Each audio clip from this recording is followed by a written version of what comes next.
Энэ удаагийнхаа бичлэгээр 2012 оны хятадын драм төрлийн Кайжин киног довчлон ярьж өгөхөөр сонголоо. Аглаг шигүү хятадын ууланд байх тосгонд шинэхэн хосууд хурмаа хийж байхад өөр тосгоны өөр нэг хэсэгт нэгэн ээж дөнгөж төрсөн охиноо үлгээдэж нэг гартаа охиноо нөгөө гартаа цүнхээ барьсаар гэрээсээ явж байгаа үзэгдэнэ. Хурим болж байгаа хэсэгт найр эд эхэлж байх бөгөөд эрэгтэйг нь фон гэдэг бол гэргийг нь лүү гэдэг. Лүү хөгжлийн бэрхшээлтэй болохоор үргэлж тэрэгэнцэр дээр суудаг. Нар жаргаж шүн болоход шинэхэн гэрэлсэн хосууд гэртээ ирцгэн. Лүү өөрийнхөө хөгжлийн бэрхшээлтэй байдлаас баг зэрэг санаа зовх хандлагатай байх бол фон бүхнийг өөдрөгөөр харж түүнийг тайвшруулж байлаа. Хамгийн гол нь Лүү фонд хүүхэд төрүүлж өгч чадахгүй гэдгээ хэлэхэд фон хамттай л байвал хүүхэдгүй байсан ч зүгээр гэж хариулв. Тэднийг унтж байх үед өнөөх няраа охинтой ээж гэрт нь сэмэрхэн гитэж ороод охиноо нэг цүнхтэй үлдээн. Хүүхэд уйлах чимээ орчноор нэг хатхад фон гарч хараад нүдэндээ ч итгэсэнгүй. Маргааш нь болоход тосгоны иргэд энэ үйл явдлыг баярт үйл явдал гэж бэлгшээж байсан бөгөөд фон Лүү хоёр ч мөн ялгаагүй бэлгшээж огтхон ч эргэлзэлгүй охиныг өргөж авахар шийднэ. Тэр цагаас хойш фон Лүү хоёр охиныг хинээс ч илүү хайрлаж халамжлан бяцхан охиндоо Кайжин гэдэг нэр хайрлжээ. Хосод албан ёсоор Кайжин охины асран хамгаалагч нар болсон бичиг баримтаа авах үедээ ч хязгааргүй баярлаж байлаа. Охин өвдөж халуурах үед ч шуурган бороо гүйл ойшоон алс хол байрлах эмлэгт охиноо үрч очиод үзүүлэх тийм л их хайраар Кайжин охин харилагдаж өссөн юм. Харилцагч таны өсөн нэмэгдэж буй хэрэгцээнд нийцүүлсэн Digital Max зээл NetPay аппликейшнд нэвтэрсэн байна. Digital Max зээл нь 30 хүртэлх сая төгрөгийн зээлийг 60 сар буюу 5 хүртэлх жилийн хугацаатаагаар авах боломжийг олгосноор танд санхүүгийн дарамтгүйгээр асуудлаа шийдэх боломжийг олгож байгаа юм. Охин өсч томрон сургуульд орох насанд ирэхэд ээж нь уламжлалт хувцас хийж өмсгөөд аав нь ундаг дугуйгаар хүргэж өгөв. Хичээлийн анхны өдөр ширээний найз нь дуу тоглуулагч гаргаж ирэхэд Кайжин тосгоноос ирсэн болохоор ямар учиртай зүйл болохыг нь ч мэдэхгүй байлаа. Засварлагын үеэр Кайжин охиныг дуугаар хүргэж ирсэн эцгийг нь аав биш бараг л өө байсан гэж ангийнх нь хүүгэн хэлэхэд охин огтхон ч дуугүй өнгөрлөгүй өөрийгөө бас эцгийгээ өмөрнө. Хүүхдүүд маргааныг уралдаанаар шийтгэхэр болоход Кайжин өнөх хүүгүнийг гүйцэж чадахгүй хоцорно. Тэр шөнө эцэг их нь охиноо ирэхгүй удсанд баг зэрэг санаа зовж байсан ч Кайжин орж ирэхэд тэр бүх санаа зовнил нь юу ч үгүй үргэн. Фон санхүүгээ тооцох гээд тооны машин ашигладагч тоо бичиж амжихаас өмнө Кайжин хариуг нь хэлж өгч эцэг ихээ баярлуулна. Охин эцэг ихээс MP3 аваад өгөөч дуу сонсдог зүйл гэж хэлэхэд фон Лүү хоёр инээмсэглэж мөнгөтэй болохоор авч өгнө гэж амлана. Энэ гэр бүлийн аз жаргалтай амьдрал тийм ч удаан үргэлжилсэнгүй. Фон зах руу 8 хийхэр явах гэж байсан тэр нэг өдөр гинтийн осол болж фон уулын уруу хөл алдан унав. Эмнэлэгт хүрэгдсэн фон дээр Кайжин охин ирэхэд эцэг нь удалгүй ухаан орно. Нүдэ нэгээд хамгийн түрүүнд харсан зүйл нь хажууд нь зүүрмэглэн суух охин нь. Фон өөрийг нь хараад инэмсэглэн суух охиндоо аав нь MP3 авч өгч чадахгүй болчихлоо. Гэхэд Кайжин охин тийм зүйл хэрэггүй. Та зүгээр л байхад хангалттай гэж хариулав. 2 өдрийн дараа фон гэртээ ирлээ. Лүү дөнгөж орж ирээд ядарсандаа ширээд ирлэн унтах охиноо хараад элэг нь эмтэрч байлаа. Тэр шин Кайжиныг унтаж байх үед хосууд аяархан ярилцсан. Тэд баргар царайлан ярилцсан суухдаа өөрсөддөө огт санаа зовоогүй бөгөөд зөвхөн Кайжины ирээдүг л бодож байсан юм. Маргааш болоход Кайжин охин хэндэж гомдлолгүй өөрийн үргийг гүйцэтгэж эхлэнэ. Кайжин эртлэн босож эцэг эхийнхээ хувцсыг гол дээр авчирч угаагаад хичээлдээ явах замдаа тариалан дээр зогсож эцгийнх нь эрүүл мэндэд хэрэгтэй ургамлыг төв. Түүсэн ургамлаа сургуулийнхаа гадаа үлдээж хичээлдээ ороход шинэ багш ирсэн байх бөгөөд Кайжин 10 минут хоцорчээ. Багш нь түүнтэй ширүүн харьцаж ширээндээ суухыг зөвшөөрнө. Завсарлага болоход найз нь яагаад хоцорсныг нь дахин асуусан болохоор Кайжин хэнд чилж болохгүй шүү гээд ангийнхаа ганц найздаа болсон явдлыг ярьж өгөв. Сургуулийн хоолны цаг болоход Кайжин хамгийн түрүүнд гарч гэрлүүгээ гүүгээд эцгийнхээ шээсний савыг нь сольжхоод буцаад гүйнэ. Хичээл тарахт ч мөн адил хамгийн түрүүнд гарч гадаа үлдээсэн савтай ургамлаа аваад гэрлүүгээ харив. Гэртээ ирсэн ойно Кайжин охин ус авч хоол хийж эцгийнхээ танг бэлдэнэ. Эцэг их нь энэ бүхнийг хараад суухаас өөр хийж чадах зүйл байсангүй. Нар жаргаж бүрий болоход Кайжин гэрийнхээ даалгаврыг хийх гэж байгаад тэр чихтэй унтаад өчгсөн байлаа. Ийм бага насан дээрээ ийм олон зүйлийг амжуулах гэж оролцсон Кайжин өөрийн ирэхгүй ядарсандаа унтчихсан байгаа нь энэ. Даалгавраа хийж амжаагүй Кайжин маргааш нь багштай загнуулав. Шинэ багш нь түүнийг хичээлээ хиймэргүй байгаа бол сургуульд явах хэрэггүй гэж хатуухан үгсийг хэлнэ. Нөгөө талд фоны аваагах мөн тэдэнд маш их тус хүргэж байлаа. Фуны хийсэн зүйлсийг зарж өгч тус болохоос гадна сэтгэл санаагаар нь дэмжинэ. Фун ч гэсэн дээрдэж таяг тулаад алхаж болохоор болсон байв. Гэхдээ Кайжин охин завгүй гүйсэн хэвээрээ. Одоо гэр бүлээ нуруунд дээр үүрч явах хүн бол зөвхөн Кайжин. Сургууль дээр нь түүнийг уралдаж хожсон хөвгүүн дахин хорогооно. Энэ удаад Кайжиныг няраа байх үед нь хамт ирсэн бугуйчийг нь булан авах бөгөөд буцааж авмаар байвал дахиад уралд гэж шалав. Охин ч түүнтэй уралдахад энэ удаад асуудалгүй гүйцэнэ. Гараа дэлгээд өөрийг нь дэмжин орлох найзууд руугаа гүйж байхдаа Кайжин инээмсэглэж байлаа. Түүний энэ уралдаанд төрүүлэх болсон шалтгаан түүний амьдралтай холбоотой гэдгийг бяцхан охин даанч ойлгоход балчир. Кайжин гэрлүүгээ гүйж очоод аавынхаа танг уулгаад буцаад л гүйгээд явна. Эцгийнх нь хүртэл түүнийг харж гайхшрах бөгөөд охин алхах гэдэг зүйлийг таг мартсан бололтой. Тосгонд оногдсон эмч ганцхан байдаг ба зөвхөн тэр эмчил фонд тариа тарьж өгдөг. Харамсалтай нь тосгоны өвчтөе хүмүүсийн тоо дэндүү их болсон болохоор хосууд өөрсдөө тариагаа тарихаас өөр аргагүй болцгов. Кайжин бургас үрсээр гэртээ ирэхэд Лү фуны тариаг тарих гээд учраа олохгүй мөнгөнж байлаа. Эцэг эхэн түүнд яагаад өөрсдөө тарих болсноо тайлбарлахад бяцхан Кайжин эцэг эхээ унтж байх хооронд нь тариа тарих гарын авалгыг нууцаар авч уншиж бүр өөртөө уншсан зүйлээ дуршиж үзэхэр болов. Өөрийн гартаа зөв оруулахад аимшигтай өвдөж байсан болохоор Кайжин уйлна. Фун охиныхоо явуулах чимээнээр таяга тулсаар өрөөнөөсөө гарч охиноо харсан даруй газар унав. Өөрийнх нь өмнөөс өчнөөн зовлон туулж яваа охиноо нэмж зовоохыг Фун хүсээгүй юм. Кайжин эцгээ тайвшруулж тариа тарьж сурсан болохоор одоо та өвдөхгүй гэж хэлнэ. Фун би өөртөө биш чиний ирээдүйд санаа зовж байгаа юм а охин минь гэж хэлээд тэд тэврэлдэн уйлцгаана. Маргааш нь гэхэд Кайжин яг л мэрэгжлийн хүн шиг аавынхаа тариаг тарьж өгөв. Тосгоны иргэд Фунд хандаж Кайжин шиг охинтой азтай юм а гэж магтахад Фуны сэтгэл зүрх бахархлаар дүүрнэ. Өдөр нь хичээл тарахад багш нь Кайжиныг дуудаж яагаад одоо болтол зугаалганы мөнгөө төлөхгүй байгааг нь асуугаад маргааш гэхэд төлөхгүй бол түүнийг явуулахгүй гэв. Кайжин охин гэрлүүгээ алхаж явахдаа энэ талаар эцэг эхтэй хэлэхүү болох уу хэмээн бодолд дарагдана. Хэдий зугаалганд явмаар байгаа ч гэр бүлийнхээ нөхцөлийг ойлгох сэтгэл нь Кайжины хувьд ямар ч зугаалганаас тэргүүнд байлаа. Гэртээ ирээд орох гэж байтал Фун Лю хоёр хадгалсан мөнгөнийхөө талаар ярилцсан. Охин орлоггүй чагнахад өдий хүртэл хураасан мөнгө нь нилээдгүй багассан байх ба одоо түрээс хүнсэндээ хэрэглэх мөнгө л үлджээ. Фун тариа авахгүй байхаар шийдэхэд Лү ээжээс нь үлдсэн алтан бугуйчийг зарж болох талаар хэлв. Фун ээжээс чинь үлдсэн ганцхан дурсамжаа зарж болохгүй. Гэхэд Лү амь зуух гэж ядаж байгаа энэ цагт дурсамж байгаад яах вэ дээ гэж хариулна. Энэ бүхнийг сонсох Кайжин дуугүй л шал ширтсээр. Тэр шин Лү тариа эмчилгээгээ зогсоохгүйгээр охиноо сургуулаас нь гаргах уу гэж асуухад Фун уурлаж юу ч болсон бэ? Би охиноо боловсралтай болгоно. Бид охиноо өсгөх ёстой. Би энэ үргээ гүйцэхийн тулд юу ч байсан хамаагүй хийн гэв. Энэ яриаг буруу хараад твтэж байсан Кайжин сонсоод уйлж байлаа. Маргааш өглөө Кайжин хичээл рүүгээ гүйх гэж байхад Фун зогсоогоод мөнгө өгч энэ зугаалганы чи мөнгө шүү. Миний охин хичээлээ сайн хийгээд боловсралтай хүн болох ёстой шүү гэж хэлв. Улмаар Кайжин ойлгохгүй байж чадсангүй. Кайжин сургуулийнхаа хаалган дээр ирэх үедээ гинт зогсож эцгийнхээ эмчилгээг зогсох болно гэдгийг санаад буцаад гүйв. Кайжин нэг хүр затгаж аваад эмийн ургамал ургадаг уулын хамгийн өндөр хэсэгт гарч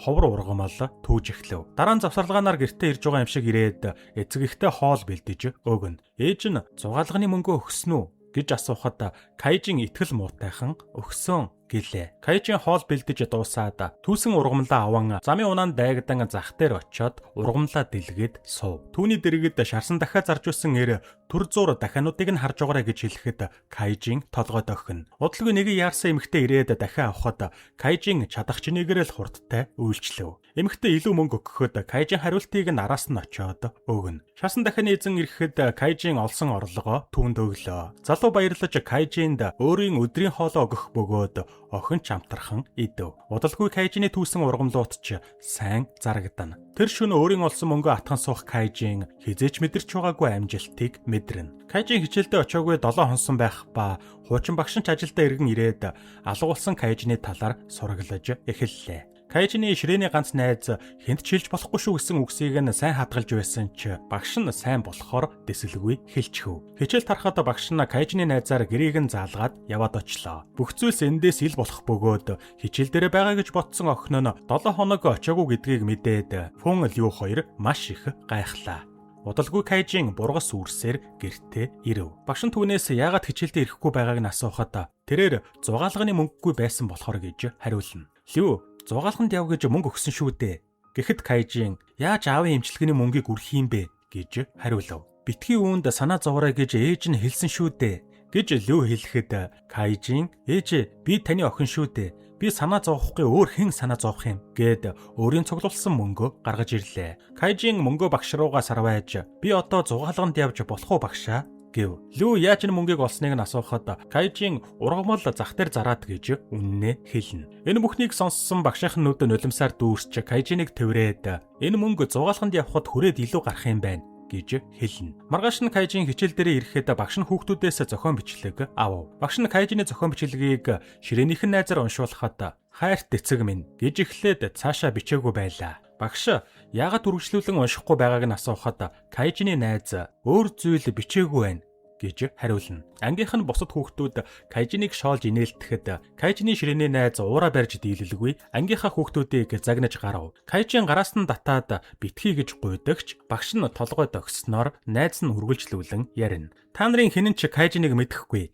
Кайжин өвчтөе эцэг ихээ асарч гэр бүлээ авч явдаг. Гэрээ цэвэрлэж хоол хийж эцгийнхээ танг нь хүртэл бэлддэг. Та нарыг хоолоо идчихэд ирж байхад Кайжин хоосон ходооттой хичээлдээ ирдэг. Бид бүгдээрээ эцэг эхээсээ зугаалгын мөнгө авсан.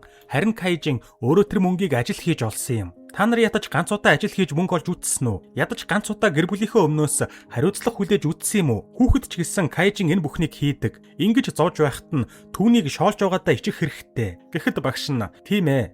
Энэ манай Кайжин.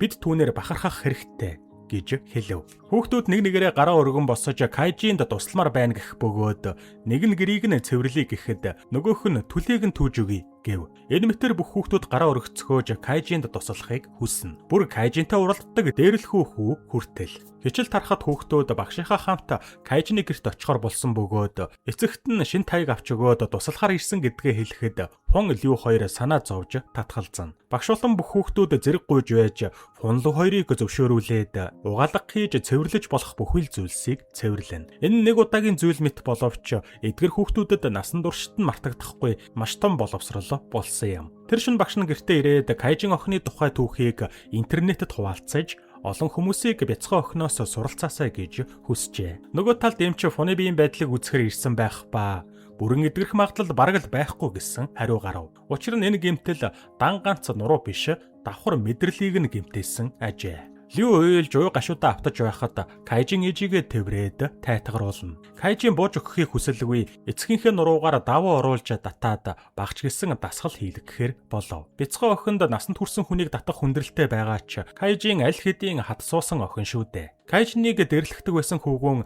Кайжин туслахаар шийдээд гэрээсээ мөнгө хайж эхлэнэ. Энэ үедээ ээжийнхээ шургуулганаас Кайжиныхтай адил бугуйвч олов. Ээж нь гэрийнхээ гадна ирж гисэн хүүгээ дуутахад хүүч бууж очиод Кайжины түүхийг ярьж өгөөд мөнгө асуухад ээж нь дуртаяа туслахаар болов. Хүү Кайжиныхтай адил бугуйчийг ээжийнхээ шургуулганаас олсон гэдгээ хэлэхэд ээжийнх нь нүдэн томорсч маш олон зүйлсийг ойлгох мэт боллоо. Бүсгүй машинаа унаж Кайжины тосгон руу явдаг зам дээр ирээд өнгөрснийг бодно. Тэр бол Кайжиныг орхиж явсан ээж нь. Охин орхиж байсан тэр байшин дээрээ очиход Кайжин ч савтай ногоо зөөсөр гэрлүүгээ орж байв. Тэд харц тулгархад бүсгүй Кайжины гарт байгаа бугуйчийг хараад охиноо танина. Бүсгүй гэртээ ирээд үг дуугүй суулаа. Дараа нь босож шургуулгаа татхад бяцхан хайрцаг дотроос өнөөх бугуйчтай адил бугуйч гарч ирнэ. Удаан боцсны эцэст тэрээр Кайжины гэрлүү дахиж очиод Фон Лүү хоёртой уулзав.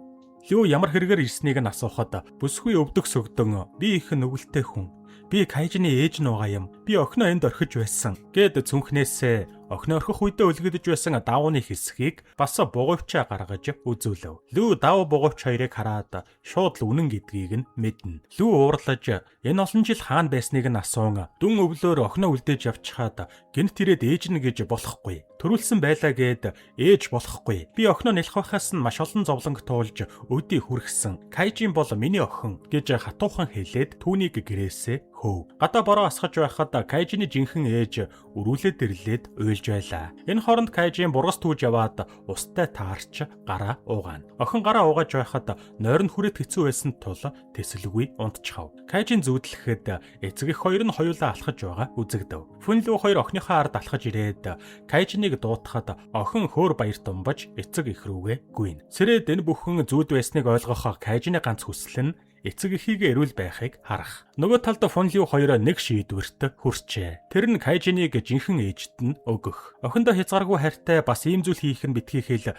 ярихад ч хэцүү байгаач Кайжны ирээдүг бодоход энэ шийдвэр нь заавал хийх ёстой зүйл гэж итгэнэ. Лүү нулимс дүүрэн хэр удаан охин минь хөгжлийн бэрхшээлтэй бид хоёрыг асрах ёстой гэж түүнд ирээдүй байгаа гэж хэлэхэд гаднаас Кайжин орж ирж таарлаа. Ширээн дээр Кайжины дуртай бүх хоолнууд өрөөтэй байх ба охинч суугаад дуртай хоолнуудаа амтархан идэж эхэллээ. Бяцхан охин хайртай эцэг эхтэйгээ хамт идэж байгаа сүүлийн хоол нь энэ гэдгийг ойлгохгүй л байлаа. Кайжин ээж өнөөдөр ямар нэгэн баярын өдөр юм уу гэж асуухад Лүү хариу хэлж чадахгүй буруу хараад уйлна. Тэр шин Кайжиныг унтаж байх үед Фон загтал бичиж байлаа. Харин Лүү охиныхоо бүхэл дурсамж нь шингэсэн эд зүйлсийг цүнхэлж өөрийн эхээс өвлөгдөж ирсэн алтан бугавчигч бас цүнхэнд хийв. Тэгээд цүнхний захилгааныг татах үед Лүү сэтгэлээ барьж дийлэлгүй охиныхоо эд зүйлсийг хийсэн цүнхийг тэврээд эхэр татан уйлсаар. Маргаашнаас Кайжин энэ орон дээр унтахгүй. Маргааш нь Кайжин нэг гартаа захиа, нөгөө гартаа цүнхээ барьсаар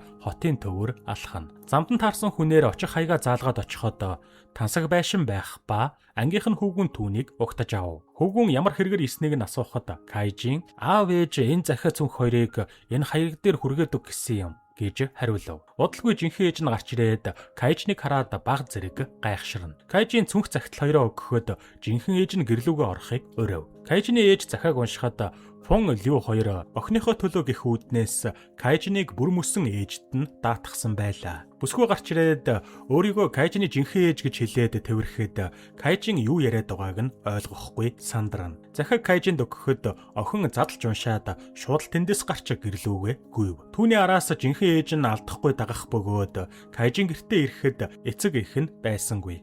Хөршүүдээсээ асуусан ч мэдэх хүн байсангүй. Удалгүй авга муу ирэхэд Кайжин чин сэтгэлээсээ гуйж эцэг эх нь хаана байгааг тасралтгүй асуусаар. Авга муу юм хэлэхгүй дуугүй байсан ч Кайжин уйлж ахин дахин гуйсны эцэст авга муу эцэг эх нь Кайжиныг ирнэ гэж мэдчихсэн болохоор толгодын нөгөө тал руу явсан гэдгийг хэлв. Кайжин эцэг эх рүүгээ явхад түүнтэй хамт тосгоны бүх хэрэгэд бамбраасан хамтдаа явцгаана. Тэд явсаар толгодын эсрэг талд очиход Фүнлүү хоёр нэгэн амбарны гадаа сууж байлаа. Кайжин өмнө нь очиж сөхрөөд би таны охин, та миний ээж, та хоёр бол миний жинхэнэ гэр бүл гэж хэлээд ээжийнхээ дэргэд очиод гэртээ харьцгаа ээжээ гэд тэврээд уйлахад Лүүфү хоёр дэсэлгүй уйлж цугласан хүмүүсийн сэтгэлч хөдлөв. Маргааш нь маш том арга хэмжээ болж байлаа. Тосгоны иргэд болон хотоос зорж ирсэн хүмүүс Кайжны гэр бүлд хандив өргөцгөөн. Зарим нь мөнгө өгч байхад зарим нь хүнс бэлгэлэн. Бяцхан хүүхдүүдээс эхлээд хамгийн хөгшин хүн ч өөрсдийн хэмжээнд чадах чинээгээрээ хандив өгч байв. Удалгүй Кайжны багш энэ досгонд төрсөн ч одоо Индонезид амьдардаг алдартай багшийг авчрах бөгөөд тэр хүн Кайжны багшийн бичсэн түүхийг уншаад ирж туслахаар шийдсэн ажээ. Хөгшин багш чангаар өнөөдрөөс хойш Кайжны гэр бүлд өөрийн чадах бүхнээрээ туслах болно гэж зарлахад цугласан хүмүүр алга дашин орилдож байгаагаар энэхүү кино маань төгсдөг. Энэхүү киног бодит явдлаас сэдвлэн хийсэн бөгөөд Кайжин охины түүх хятадаар тогтохгүй дэлхийн олон оронд маш олон хүмүүсийн сэтгэлд хүрсэн билээ. Кайжин охин 2010 онд Гуанжу хотод зохиогдсон Азийн 16 дугаар наадмын бамбар баригчаар сонгогдож томоохон хүндэтгэл хүлээсэн юм.